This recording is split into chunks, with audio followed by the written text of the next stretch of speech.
Ang malamig na hanging dala ng aircon sa loob ng maliit na apartment sa Dubai ay hindi sapat upang pawiin ang init ng pangungulila sa dibdib ni Hana. Sa loob ng 5 taon, ang tanging nag-uugnay sa kanyang pamilya sa Pilipinas, ay ang mga video call na madalas ay napuputol dahil sa mahinang signal at ang walang katapusang pagpapadala niya ng remittance tuwing katapusan ng buwan. Si Hana ay isang arkitekto sa isang malaking firm sa UAE. Ngunit para sa kanyang pamilya, siya ang kanilang ATM. Sa bawat padala niya, laging may kasamang dalangin na sana ay napapabuti ang buhay ni Mang Cardo at Aling Pasita. Tandang-tanda pa niya noong umalis siya. Ang kanyang mga magulang ay mga simpleng magsasaka na ang tanging pangarap ay makakain ng 3 beses sa loob ng isang araw. Anak, mag-iingat ka roon ha. Ang huling bilin ni Mang Cardo noon habang lumuluha. Huwag mong pababayaan ang sarili mo. Kahit asin lang ang ulam namin dito. Basta't alam naming ligtas ka. Ayos na kami. Iyon ang mga imaheng baon ni Hana. Ang imahen ng mga magulang na mapagkumbaba, matiisin at mapagmahal. Ngunit itong mga huling buwan, tila nagbago ang tono ng kanilang mga usapan. Hindi na, "Kumusta ka?" ang bungad, kundi, "Magkano ang may papadala mo?" O kaya ay, "Kailangan namin ng bagong sasakyan dahil nakakahiya na sa mga kapitbahay." Dahil dito, nagpasya si Hana na umuwi nang hindi nagbibigay ng abiso. Gusto niyang sorpresahin ang kanyang pamilya. Ngunit higit sa lahat, gusto niyang makita kung ano na nga ba ang totoong kalagayan nila. Pagdating sa Pilipinas, hindi sa kanilang lumang barong-barong tumuloy si Hana. Sa tulong ng kanyang kaibigan na si Gina, nalaman niyang lumipat na ang kanyang pamilya sa isang subdivision. Isang mansyon na itinayo mula sa kanyang mga pinaghirapan. "Hana, sigurado ka ba dito?" tanong ni Gina habang tinutulungan si Hana na magsuot ng uniforme ng isang waitress. "Oo, Gina. May selebrasyon sila mamaya sa La Amor Restaurant para sa birthday ni Papa. Nag-apply ako bilang extra server sa catering agency na kinuha nila. Gusto kong makita ang totoong mukha nila kapag wala ako sa harap ng kamera." Desididong sagot ni Hana. Ang kanyang mukha ay bahagyang natatakpan ng salamin at face mask. Isang kasanayang natutunan niya noong pandemya na magagamit niya ngayon bilang disguise. Nagsimula ang gabi sa marangyang restaurant. Dumating ang isang puting SUV at mula rito ay bumaba si Mang Cardo at Aling Pasita kasama ang kanyang 2 kapatid na sina Jason at Erica. Hindi na sila ang mga taong iniwan niya sa palayan. Si Aling Pasita ay balot ng ginto ang leeg at mga braso, habang si Mang Cardo ay nakasuot ng mamahaling barong at tila nakatingala sa langit sa sobrang taas ng noo. "Hoy, miss!" sigaw agad ni Aling Pasita sa isang kasamahang waitress ni Hana. "Bakit ang tagal ng tubig? Alam nyo bang VIP kami dito?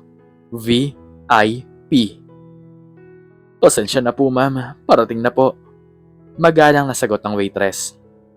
"Aba, dapat lang. Ang babagal nyo. Akala nyo ba wala kaming pambayad?"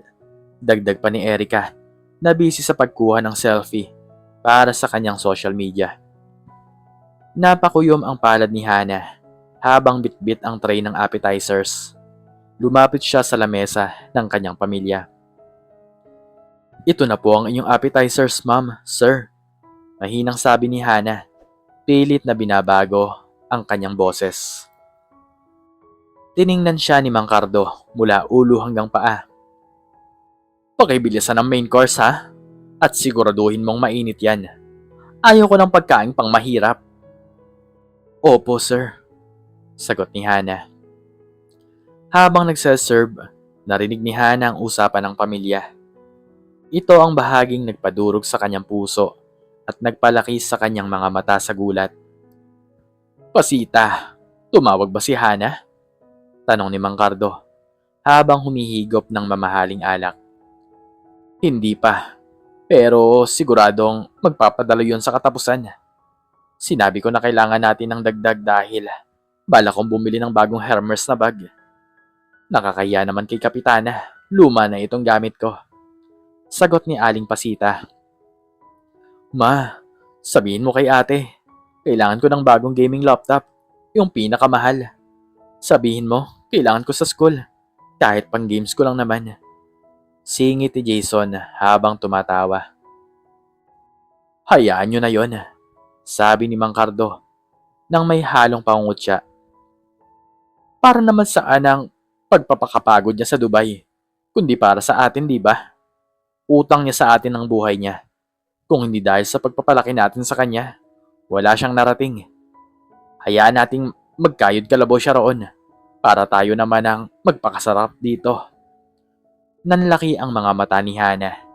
Ang kanyang ama na dating nagsasabing kahit asin lang ang ulam, ngayon ay itinuturing siyang isang kasangkapan na lamang. Pero papa, paano kung mapagod si ate? Tanong ni Erica na tila may kaunting konsensya pa. Mapagod? Tumawa si Aling Pasita. Uto-uto yung ate mo. Isang drama ko lang na masakit ang rayuma ko. Magpapadala na agad yan ng extra. Ang mahalaga habang malakas pa siya. Ubusin natin ang pera niya. Sino ba namang gustong bumalik sa pagtatanim ng kamote? Hindi na nakapagpigil si Hana. Ang kanyang mga kamay ay nanginginig sa galit at pait habang inilalagay niya ang main course na steak sa harap ng kanyang ama. Sadyang nadulas ang kanyang kamay at kaunting sarsa ang tumalsik sa mamahaling barong ni Mang Cardo. Anong ginawa mo? Sigaw ni Mang Cardo, sabay tumayo at hampas sa lamesa. Ikaw, aanga-anga kang waitress ka. Alam mo ba kung magkano itong barong ko? Higit pa ito sa sahod mo sa loob ng isang taon. Pasensya na po, sir. Hindi ko po sinasadya. Ani ni Hana. Nakayuko pero ang mga mata ay puno ng luha. Pasensya. Wala akong pakialam sa pasensya mo. Sigaw naman ni Aling Pasita. Manager? Nasaan ang manager dito? Gusto kong sibakin ng babaeng ito ngayon din. Ang dumi-dumi na ng asawa ko. Mga hampas lupa talaga. Walang ingat sa trabaho. Lumapit ang manager na alam ang totoong pagkatao ni Hana dahil naipaliwanag na ito ni Gina. Ano pong problema, Don Cardo? Itong waitress nyo, napakaanga. Tingnan mo nga tong barong ko. Singhal ni Mang Cardo. Gusto ko siyang lumuhod dito at tumingin ng tawad sa harap naming lahat. Tumingin ang manager kay Hana. Pagkatapos ay sa pamilya. Sir, baka po pwedeng pag-usapan ng maayos. Walang maayos-ayos. Isang tawag ko lang sa may-ari nito. Pasasara ko itong restaurant nyo. Alam nyo ba kung sino ang anak ko? Isang mayamang arkitekto sa Dubai. Pinapadahan kami ng daan-daang libo buwan-buwan. Kaya naming bilhin ang buhay nyo. Pagmamalaki ni Aling Pasita. Dahan-dahang itinaas ni Hana ang kanyang ulo. Inalis niya ang kanyang salamin at dahan-dahang tinanggal ang kanyang face mask. Ang buong restaurant ay biglang tumahimik. Talaga po, ma? Kaya nyo nang bilhin ang buhay ng ibang tao? Dahil sa perang ipinapadala ko? Malamig na tanong ni Hana. Tila tumigil ang mundo ni Mang Cardo at Aling Pasita.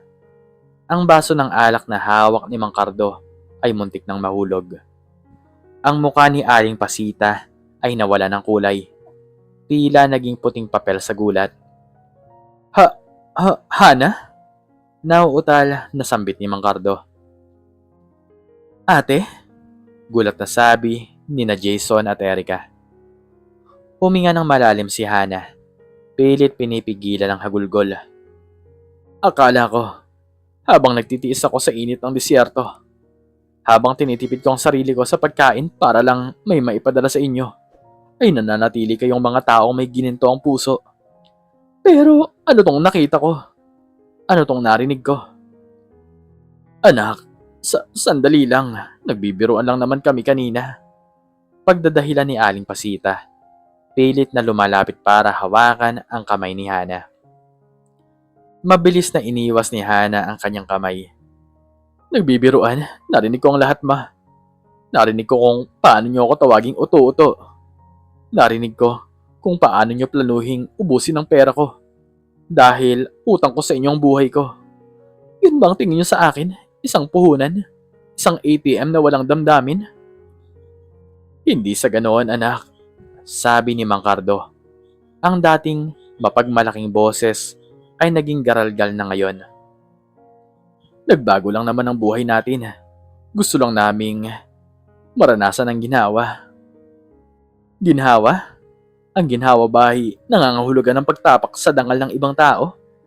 Ang pagiging mayaman ba ay lisensya para maging mapagmataas at malupit? Tanong ni Hana habang dumadaloy ang mga luha sa kanyang pisngi. Nakakalungkot pa kasi noong mahirap tayo, kahit wala tayong pera, mayaman tayo sa respeto at pagmamahal. Ngayong may pera na tayo, naging dukha ang inyong mga kaluluwa. Ate, sorry na, hindi na mauulit. Sabi ni Erika na nagsisimula na ring umiyak. Hindi na talaga mauulit, Erika.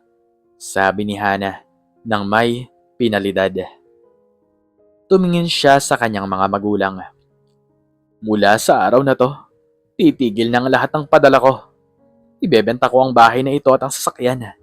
Ibibigay ko ang pagbebentahan sa isang charity para sa mga magsasaka. Doon sa mga taong marunong pa ring lumingon sa pinanggalingan. Ano?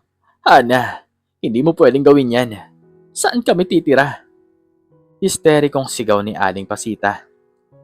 Babalik kayo sa probinsya. May maliit pa tayong lupa roon, di ba? Sabi nyo nga, hindi kayo natatakot bumalik sa pagtatanim ng kamote. Doon, baka sakaling mahanap nyo ulit ang mga sarili nyo. Baka sakaling maalala nyo kung paano maging tao. Anak, parang awa mo na. Huwag mong gawin to sa amin. Pagmamakaawa ni Mang Cardo, akmang luluhod sa harapan ni Hana. Tiningnan siya ni Hana nang may halong habag at sakit. Gusto niyo akong lumuhod kanina, di ba? Ngayon, kayo ang nasa posisyon ko. Naramdaman niyo bang sakit? Ang pera ay pwedeng kitain pa. Pero ang nawalang tiwala at respeto, hindi na naibabalik ng kahit na anong halaga. Kinuha ni Hana ang kanyang bag. Tumingin siya sa manager na kanina pa nakasubaybay. Salamat po sa pagkakataon. Pasensya na po sa gulo. Anak, Hana. Tawag ni Aling Pasita, ngunit hindi na lumingon ang dalaga. Naglakad si Hana palabas ng restaurant nang may mabigat na puso, ngunit may malinis na konsensya. Sa labas, sinalubong siya ng sariwang hangin ng gabi. Masakit ang ginawa niya, ngunit alam niyang ito lamang ang tanging paraan para itama ang mali. Lumipas ang mga buwan. Totoo sa kanyang salita, itinigil ni Hana ang sustento.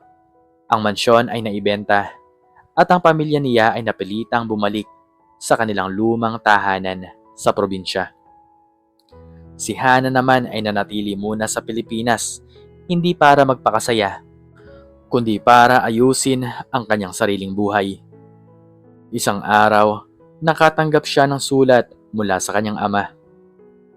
Anak, Hana, sana'y nasa mabuti kang kalagayan. Noong una, punong-puno kami ng galit sa'yo. Hindi namin matanggap na bumalik kami sa putikan. Ngunit sa bawat araw, nahawa ko ang araro. Naalala ko ang lahat ng paghihirap mo sa ibang bansa para lang mabigyan kami ng maayos na buhay. Nalunod kami sa barya, anak. Nakalimutan namin ang tunay na kayamanan ay hindi nasusukat sa ginto, kundi sa pagmamahal ng pamilya. Huwag ka mag-alala. Hindi na kami hihingi ng pera. Tama ka, kailangan naming mahanap ulit ang aming mga sarili rito. Kung sakaling mapapadpad ka dito sa probinsya, may nakahandang mainit na kanin at simpleng ulam para sa'yo. Hindi man ito steak, ngunit tinitiyak ko sa'yo, puno ito ng pagmamahal at pagsisisi. Nagmamahal, Papa. Napangiti si Hana habang binabasa ang sulat. Tumulo ang isang butil ng luha sa papel. Hindi luha ng pait, kundi luha ng pag-asa. Alam niyang malayo pa ang lalakbayin para tuluyang maghilom ang sugat ng kanilang pamilya. Ngunit sa wakas, ang kanyang mga magulang ay hindi na alipin ng salapi. Minsan, kailangang dumaan sa mga matinding pagsubok at pagkawala para lamang ma-realize ng tunay na halaga ng mga bagay na hindi nabibili ng salapi. Si Hana, ang OFW na nagpapanggap na waitress, ay hindi lamang nagbigay ng aral sa kanyang pamilya. Natutunan din niya na ang tunay na pagmamahal ay may kasamang disiplina at paninindigan sa katotohanan. Sa huli, ang katahimikang natagpuan niya sa kanyang puso ay higit pa sa anumang halagang na ipadala niya sa loob ng 5 taon. Siya ay malaya na at ang kanyang pamilya ay nagsisimula na ring lumaya sa tanikala ng kasakiman. Ikaw, ano ang natutunan mo sa istoryang ito? Makiki-comment naman sa baba kung ano ang iyong natutunan. At hanggang dito na lamang po nagtatapos ang aking istorya. At sana po ay nagustuhan nyo to. Please like, share, and subscribe. And click the notification bell para palagi po kayong updated sa mga bago ko pang istorya. Muli ay maraming salamat po. At God bless us all.